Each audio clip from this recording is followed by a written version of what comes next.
암몬 사람 나하스가 올라와서 길르앗 야베스에 맞서 진침해 야베스 모든 사람들이 나하스에게 이르되 우리와 언약하자. 그리하면 우리가 너를 섬기리라 하니 암몬 사람 나하스가 그들에게 이르되 내가 너희 오른 눈을 다 빼야 너희와 언약하리라. 내가 온 이스라엘을 이같이 모욕하리라. 야베스 장로들이 그에게 이르되 우리에게 이랫동안 말미를 주어 우리가 이스라엘 온 지역의 전령들을 보내게 하라. 만일 우리를 구원할 자가 없으면 내게 나아가리라 하니라.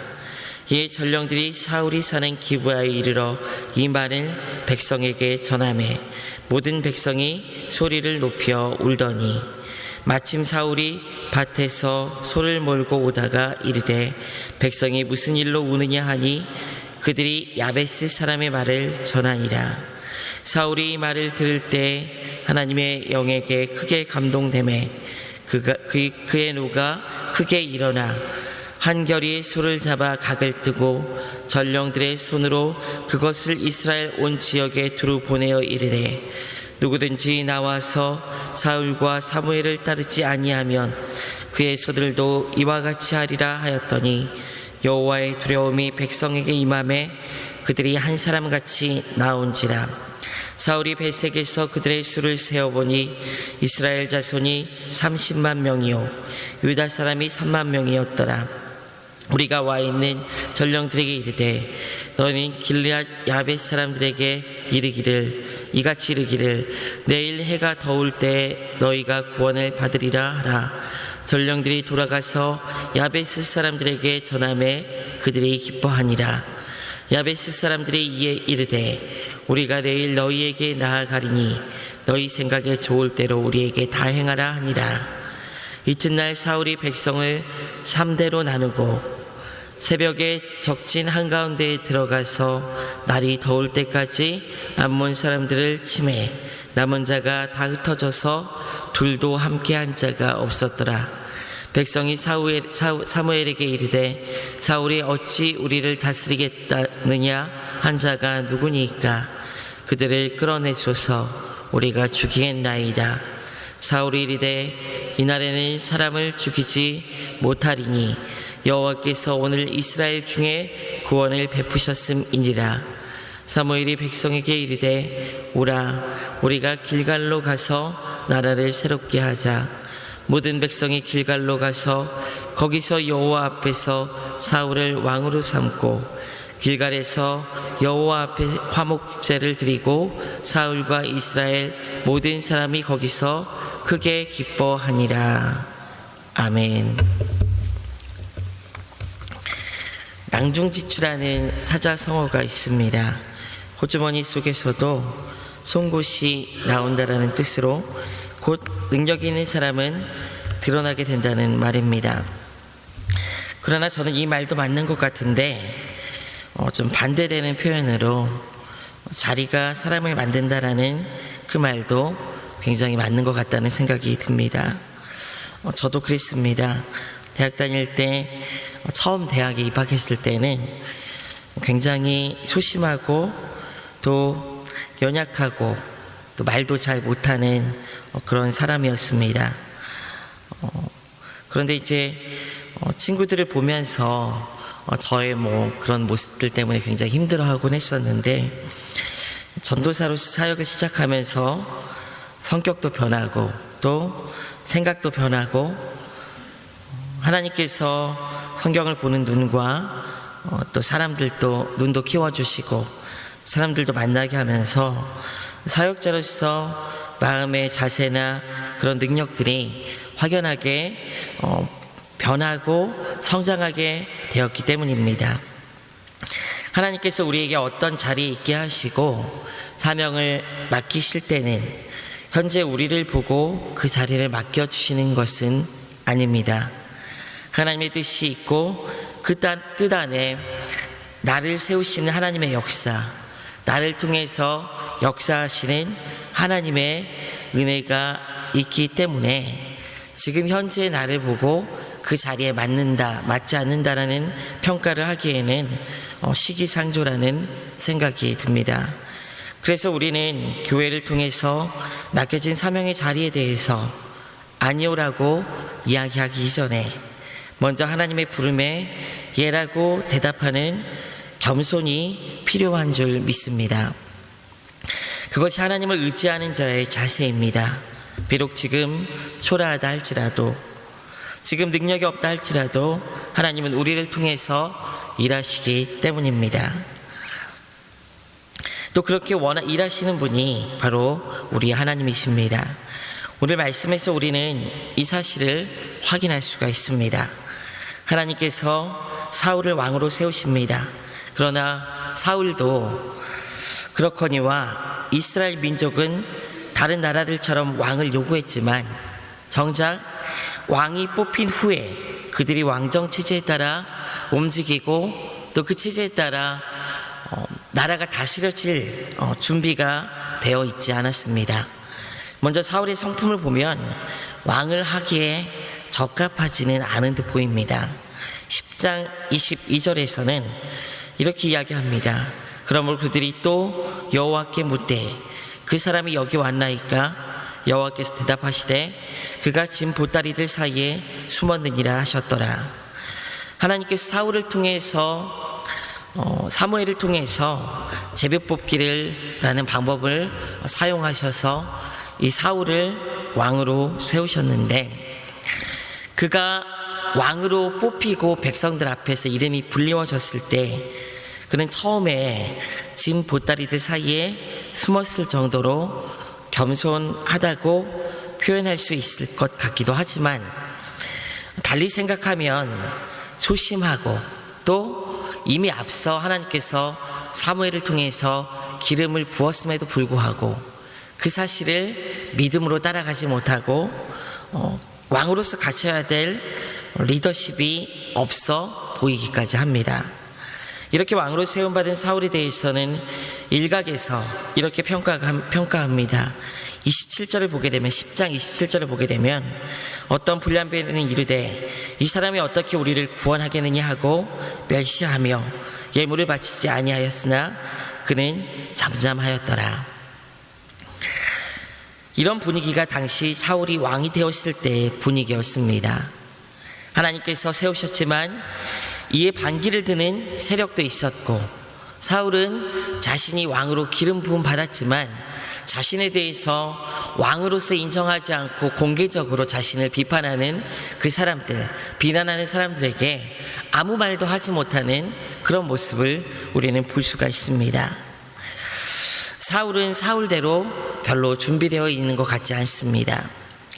또 이 이스라엘이라는 나라는 나라 그 자체대로도 흩어져 있는 상황이었습니다. 오늘 11장 1절 말씀에 보면은 이렇게 기록합니다. 우리 다 같이 한번 읽어보도록 하겠습니다. 시작. 암몬 사람 나하스가 올라와서 길르앗 야베스에 맞서 진침해 야베스 모든 사람들이 나하스에게 이르되 우리와 언약하자. 그리하면 우리가 너를 섬기리라 하니.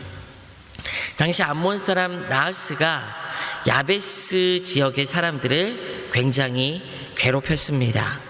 그런데 그 지역이 이스라엘 남동쪽 경계에 위치하고 있었는데, 처음에는 이 암몬 사람이, 이 세력들이 굉장히 작은 세력이었어요. 처음에는.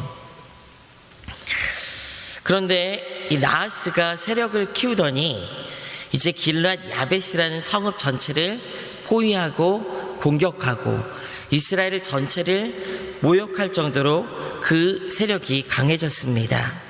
이런 상황에서 야베스 사람들이 포위당하고 공격당할 때 이제 어찌해 볼 수 없는 상황이 되었어요. 스스로 구원할 수 없는 상황이 되었고, 나하스는 자신이 이스라엘을 위협할 정도가 되자 큰 소리를 뻥뻥 치면서 이스라엘을 모욕합니다. 이 상황에서 야베스 사람들이 어떻게 대처합니까? 우리와 언약하자. 이 나하스에게 가서 이야기하는 거예요. 그리하면 우리가 너희를 섬기리라. 하나님께서 그들을 이스라엘 가나안 땅에 불러주시고 또 하나님의 선택된 백성으로서 그 땅을 주셨음에도 불구하고 그 땅의 토착민들에게 먹혀서 이미 그 힘을 발휘할 수 없고 너희와 우리와 언약하겠다고 머리를 읊조리고 조아리고 있는 거예요.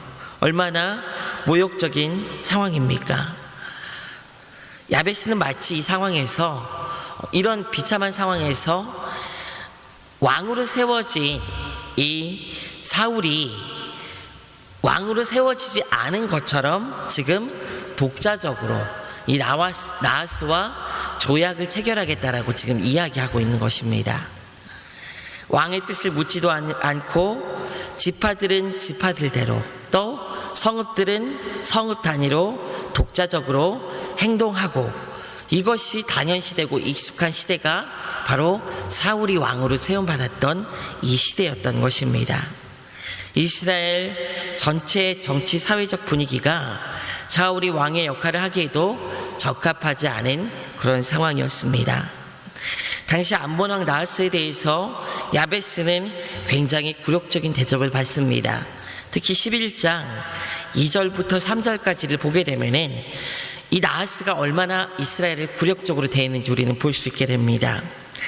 암몬 사람 나하스가 그들에게 이르되 내가 너희 오른 눈을 다 빼야 너희와 언약하리라. 내가 온 이스라엘을 이같이 모욕하리라. 야베스 장로들이 그에게 이르되 우리에게 이랫동안 말미를 주어 이스라엘 온 지역의 전령들을 보내게 하라. 만일 우리를 구원할 자가 없으면 내게 나아가리라 하니라. 2절에서 굉장히 야만적으로 이 나하스가 무엇이라고 표현하냐면은 우리를 좀 살려달라. 그러면 우리가 너희를 섬기는 언약을 맺겠다라고 이야기를 하자, 이 나하스가 내가 너희들의 오른쪽 눈을 다 빼버린 후에야 너희와 언약을 맺겠다라고 굉장히 모욕적이고 야만적인 표현을 하게 됩니다. 그런데도 더 비참한 것은 무엇이냐면 이 협박에 다른 대안이 없었다는 거예요. 그래서 이들이 무엇이라고 이야기하냐면, 이스라엘 장로들이 무엇이라고 이야기하냐면은 그 협박에도 불구하고, 그 모욕적인 언행에도 불구하고 그 언약을 맺겠다라는 반응을 합니다. 이스라엘에서 우리를 구원할 다른 사람이 없다면은 그때 너희와 그런 언약을 맺겠다라고 이야기를 하는 것입니다. 굉장히 비참합니다. 이런 상황에서 야베스가 왕이었던 이 사울에게 도움을 청하지 않고 이스라엘 온 지역에 전령을 보냈다는 것은 사울이 마치 이름만 있는 왕으로 대접받고 있다는 것을 의미하는 것입니다.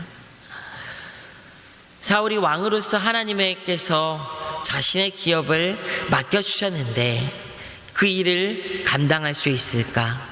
사울도 준비되지 않은 것처럼 보이고 이스라엘도 정작 왕을 요구했지만 준비되지 않은 그런 모습이라는 것을 우리는 확인할 수가 있습니다. 그러나 이 상황에서 하나님께서는 이 분위기를 단번에 뒤집습니다. 야베스가 왕이었던 사울에게 사울이 아니라 온 이스라엘의 전령을 보낸 것은 사울을 분명 왕으로 인정하지 않은 그런 행동이었습니다. 그런데 이런 야베스의 도움 요청에 대해서 다른 이스라엘의 어떤 지파도 응하지 않는데, 재미있는 것은 이 왕이었던 이 사울, 왕으로 야베스의 그 민족에게, 야베스 지역의 사람들에게 대접받지 못했던 이 사울만이 이 야베스 민족의 도움 요청에 대해서 응하게 됩니다. 어떤 지파도 도우러 오지 않았는데 아이러니하게도 왕으로 인정받지 않았던 이 사울이 유일하게 반응을 했다는 거예요. 6절부터 7절 말씀에 보게 되면 이렇게 기록하고 있습니다. 우리 다 같이 한번 읽어보겠습니다. 시작. 사울이 이 말을 들을 때 하나님의 영에게 크게 감동되매 그의 노가 크게 일어나 한결이 소를 잡아 각을 뜨고 전령들의 손으로 그것을 이스라엘 모든 지역에 두루 보내어 이르되 누구든지 나와서 사울과 사무엘을 따르지 아니하면 그의 소들도 이와 같이 하리라 하였더니 여호와의 두려움이 백성에게 임하매 그들이 한 사람같이 나온지라. 다른 어떤 지파도 응하지 않았는데 사울이 그들의 전령에 응답한 것입니다. 다른 사람들은 소리 높여 울 뿐 움직이지 않았습니다. 신세 한탄만 하고 있었죠. 그런데 사울이 이 소리를 듣고 하나님의 노가 크게 일어나게 됩니다. 간혹 우리는 분노를 바라는 것이 거룩하지 못한 것처럼 생각하곤 합니다. 그러나 하나님의 분노라는 것이 있습니다. 하나님의 거룩한 분노라는 것이 있어요. 하나님의 영광이 가려지고 하나님의 이름이 내려앉고 하나님의 뜻이 가려지고 말씀이 응하지 못하고 역사하지 못하고 말씀이 대접받지 못하는 그런 자리에서 그리스도인들은 마땅히 거룩한 분노가 있어야 하는 것입니다. 그냥 어물쩍 넘어간다고 거룩한 것이 아니에요. 온유한 것이 아닙니다. 항상 덕스러운 것이 아닙니다. 우리가 하나님을 예배한다고 하면서 하나님을 예배하지 못하고 그 영광이 가려지는 곳에서 아무런 감정이 없다면 그것은 내가 하나님을 잘 믿지 못하고 있다는 것을 반대로 반증하는 것이기도 합니다. 분노가 있고 이에 대한 반응이 있어야 하는 것입니다. 이 분노도 하나님의 영이 크게 감동될 때 나타날 수 있는 거예요.